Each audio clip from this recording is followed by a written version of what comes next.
Bonjour à tous et bienvenue dans ce nouvel épisode de Carded News, 7ème édition pour ce mois d'octobre 2023. Votre rendez-vous mensuel d'actualité continue et ce mois-ci, je me plaignais un petit peu de septembre mais honnêtement octobre, il y a une tonne d'infos Yu-Gi-Oh! Donc encore une fois, si certaines infos manquent que vous avez vues ou vous aimeriez en apprendre plus sur certains sets ou certains spoils, n'hésitez pas à aller dans la description, c'est la petite nouveauté maintenant pour ces Carded News, je vous mets tous les compléments d'infos là-bas. Encore une fois, avant que la vidéo commence, n'oubliez pas de me poser dans les commentaires des questions pour la dernière vidéo de l'année, une FAQ, qui va être aussi une vidéo bilan de cette année bien riche.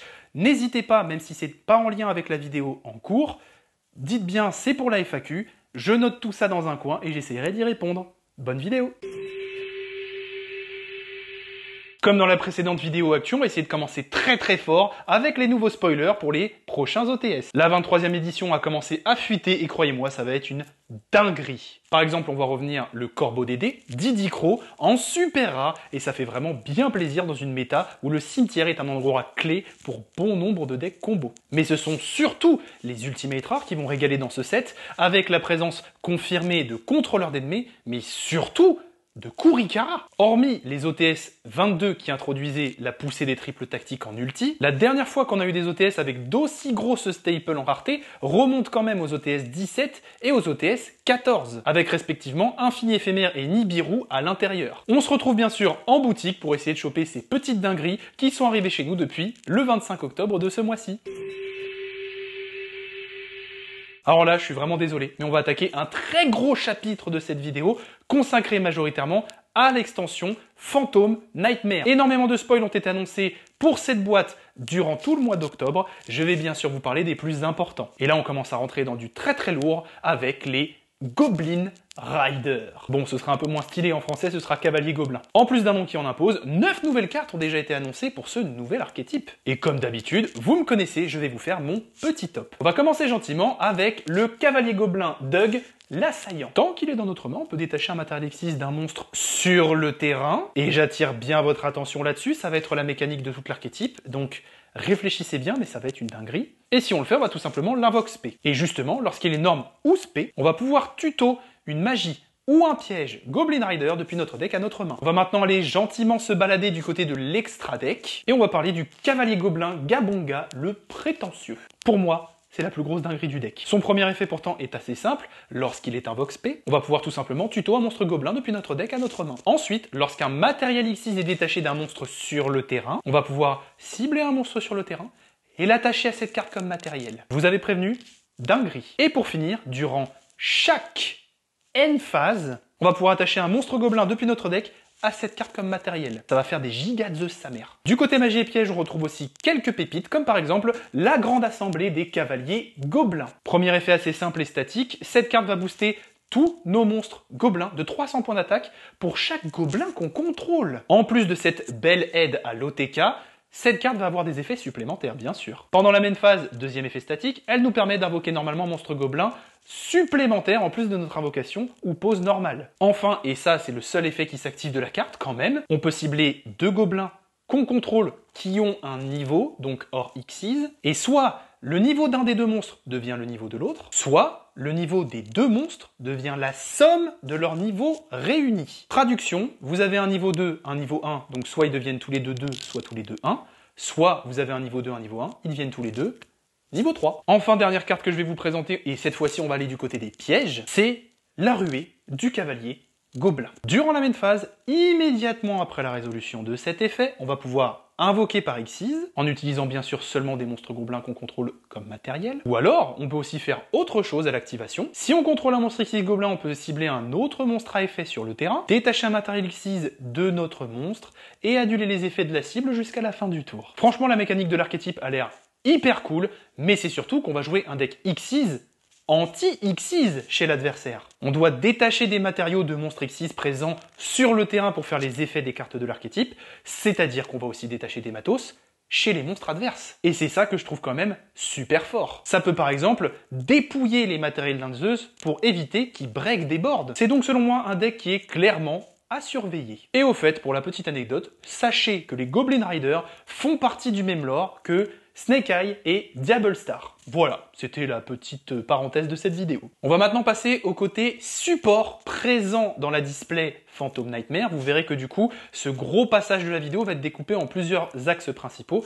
Et là, on attaque du coup les renforcements des archétypes déjà existants. Pour commencer, on a donc 2 nouvelles cartes pour le nouvel archétype Œil de Serpent. Un nouveau monstre et une nouvelle magie rapide. On va donc d'abord parler de Populous, l'Œil de Serpent. Si jamais il est ajouté à notre main, hormis en le piochant, on va pouvoir l'invoquer spé. Et justement, s'il est invoque spé, on va pouvoir tuto une magie ou un piège Œil de Serpent directement depuis notre deck à notre main. Et enfin, si Populous est envoyé depuis le terrain au cimetière, on va pouvoir cibler un monstre feu dans notre cimetière et le placer dans notre zone magie et piège comme une magie continue. Bonne transition justement, parlons de la nouvelle magie rapide de l'archétype. Il s'agit de la poursuite dramatique de l'Œil de Serpent. Elle nous permet tout simplement de placer un monstre Diable Star depuis notre main, deck ou cimetière dans notre zone magie et piège comme une magie continue. Sinon, durant la phase, on peut bannir cette carte depuis notre cimetière, cibler un monstre considéré comme une magie continue dans notre zone magie et piège, et l'invoque spé sur le terrain. Il y a pas mal de supports dans Phantom Nightmare, c'est ce que je vous disais, et parmi eux, il y en a certains qui sont légèrement étonnants. Par exemple, précédemment, on avait eu l'annonce de nouvelles cartes pour le deck Bête Sacrée. Et bien honnêtement, on est quasiment au même niveau là, avec des nouvelles cartes annoncées pour le deck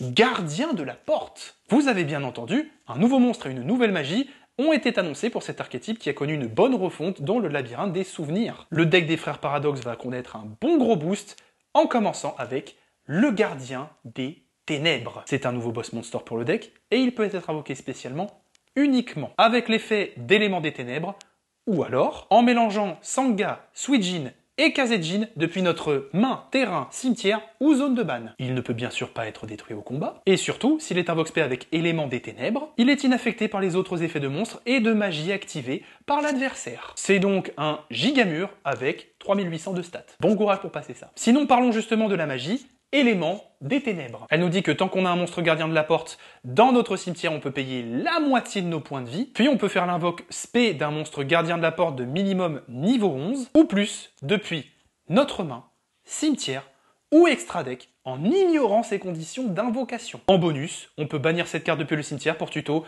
un Suijin, un Sanga ou un Kazejin depuis notre deck à notre main. Avant-dernier support assez intéressant annoncé dans cette display, de nouvelles cartes pour Red Raptor, mais aussi pour l'archétype Aromage. Avec 7 nouvelles cartes pour Red Raptor et 5 nouvelles cartes pour Aromage, ces vieux archétypes reviendront peut-être sur le devant de la scène compétitive. Honnêtement, cette fois-ci, je ne vais pas vous parler des 3 ou 4 meilleures cartes de chaque archétype, ça ferait un petit peu long. Je vous propose donc mon top de chaque meilleure carte pour chaque archétype.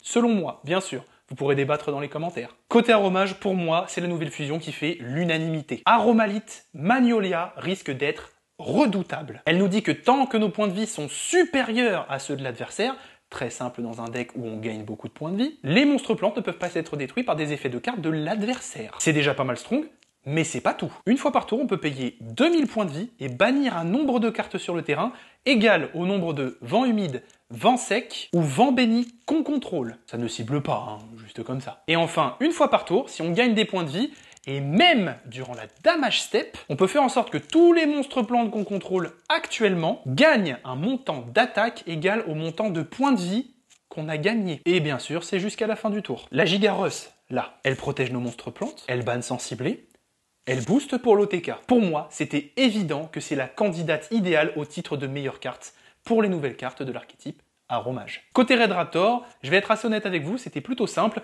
On a tout simplement la deuxième X-13 du jeu jamais sortie qui a été annoncée. Et oui, il n'y a pas que le deck Numéron qui dispose d'un gigabit boss qui transcende les règles des niveaux ou des rangs. Le faucon de la rébellion Red Raptor est arrivé pour corriger tout ça. Bon, on va ignorer le fait qu'il réclame 5 monstres BTL de niveau 13 pour être invoqués, et on va plutôt se concentrer sur les effets. Il nous dit tout simplement que lorsqu'il est invoqué par ici, on va pouvoir détruire autant de cartes contrôlées par l'adversaire que possible, incluant bien sûr les magies et les pièges. Puis si cette carte a au moins 3 monstres Red Raptor Xyz comme matériel, on va affliger à l'adversaire des dommages égaux à l'attaque d'origine de tous les monstres détruits par cet effet. Bien sûr, en tant que Giga Big Boss, il est inaffecté par les effets de cartes. Et enfin, une fois par tour, on peut détacher 3 matériaux de cette carte, cibler un monstre Xyz Red Raptor dans notre cimetière et remplacer les effets de ce boss par les effets du monstre ciblé dans le cimetière. C'est bien sûr jusqu'à la fin du tour, avec 4000 de patates, 1 giga breakboard quand il arrive, et en plus une capacité de burn qui peut OTK.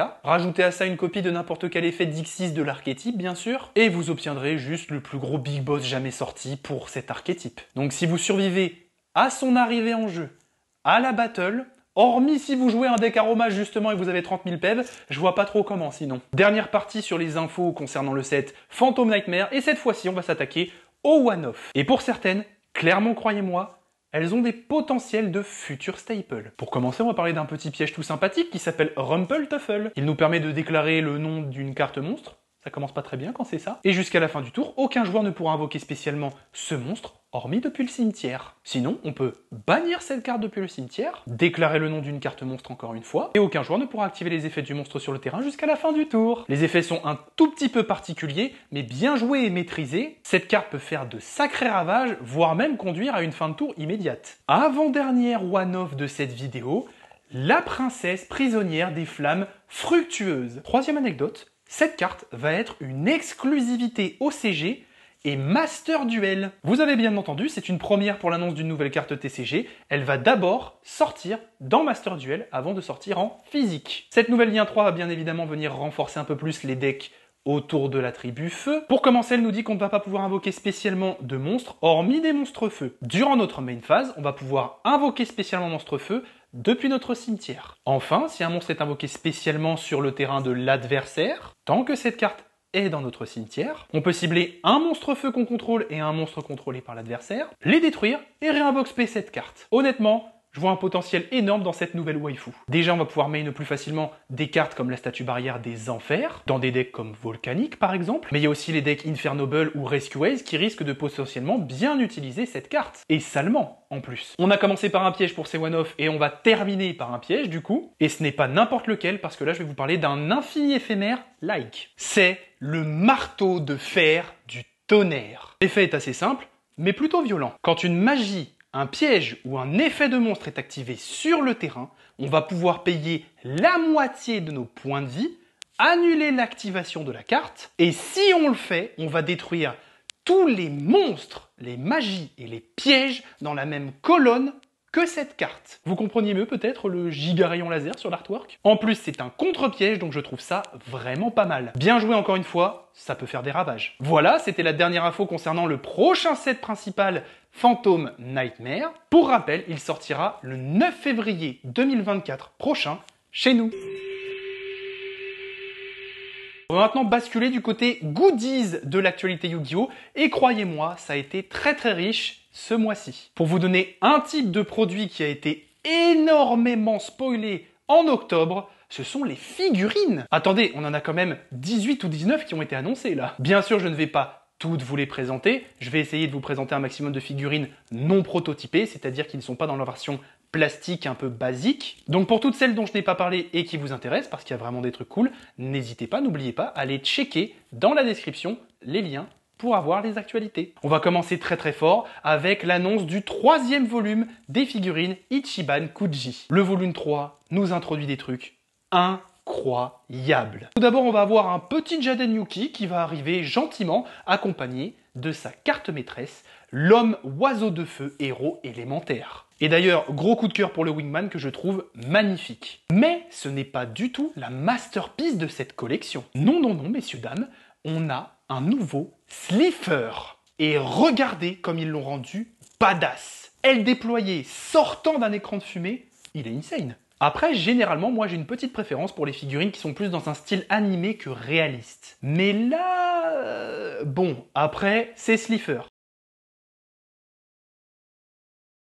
Je vais pas vous faire de dessin. En dehors de ça, une autre collection bien à part a été annoncée qui cette fois-ci va se centrer plus sur les waifus du jeu. Et plus particulièrement les waifus du côté assaut de l'air parce qu'une Rei et une Rose ont été annoncées en version prototype. Mais ce n'est pas les seuls parce qu'il y a aussi la guide des enfers qui sera accompagnée de son tout petit démon là avec la paire de jumelles. Mais le vrai banger de cette collection, c'est le magicien sombre du chaos avec son piédestal et son espèce de cercle magique sombre.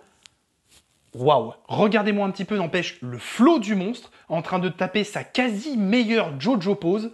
C'est incroyable. Pour finir justement avec ce figurine verse, sachez que d'autres figurines en version réaliste ont été annoncées. Et attention, pour les fans de l'animé Monster Duel, vous allez être servis parce qu'un monstre emblématique vient d'être refait dans cette série. Il y aura 2 versions de cette figurine qui va bien sûr traiter de ce bon vieux magicien sombre. Beaucoup plus musclé et guerrier, ils en imposent quand même. Étonnamment, j'aime beaucoup la version avec l'armure rouge et les cheveux blancs. Je trouve que ça donne un vrai plus au monstre qu'on n'a pas l'habitude de voir. Vous retrouverez dans la description bien d'autres annonces concernant d'autres figurines et croyez-moi, il y en a pour tous les goûts, allant de Monster Duel en passant par GX jusqu'à 5Ds. Je vous conseille de checker ça. On va maintenant prendre un petit vol pour le Japon, direction des dingueries. L'OCG Quarter Century Duelist Box va ravir les fans de GX et 5Ds. Pour commencer, on va parler d'une toute nouvelle version de notre mascotte préférée, Kuribo Ailé, level 6. Pour commencer, il est considéré comme héros élémentaire. C'est une première. En même temps, il a son petit costume qui fait clairement référence à la carte héritage d'un héros. Bref, cette petite mignonne boule de poil, qu'est-ce qu'elle nous dit? Pour commencer, on va pouvoir l'invoquer spécialement en bannissant un monstre fusion héros élémentaire ou un Kuribo depuis notre main ou terrain. Et cimetière, j'ai failli oublier. Mais surtout, il nous dit que lorsqu'un monstre d'adversaire déclare une attaque ou active son effet rapide, on va pouvoir sacrifier cette carte, détruire le monstre, et si on le fait, infliger des dommages à l'adversaire égaux à l'attaque d'origine du monstre détruit par cet effet. En plus d'être hyper choupi, il se spé, il détruit, il burn. C'est quand même pas mal. Donc ça, bien sûr, c'était le côté GX. Passons maintenant à 5Ds, avec tout simplement le dragon étoile brillante. Durant la main phase de l'adversaire, déjà ça commence bien, si cette carte est dans notre main, effet rapide, on va pouvoir cibler un monstre dragon synchro dans notre cimetière, invoquer spécialement cette carte et invoquer spécialement la cible, mais ces effets sont annulés, faut pas forcer quand même. Puis immédiatement après la résolution de cet effet, on va pouvoir invoquer par synchro un monstre depuis notre extra deck en utilisant cette carte et d'autres monstres sur notre terrain. En petit bonus, un monstre dragon synchro invoqué spécialement avec cette carte va tout simplement être indestructible au combat. Voilà, je pense que ça fait déjà pas mal le café. Encore une fois, pour rappel, ces cartes sortiront dans une extension spéciale au Japon appelée Quarter Century Duelist Box. Attendez-vous donc à les retrouver chez nous à partir de l'année prochaine.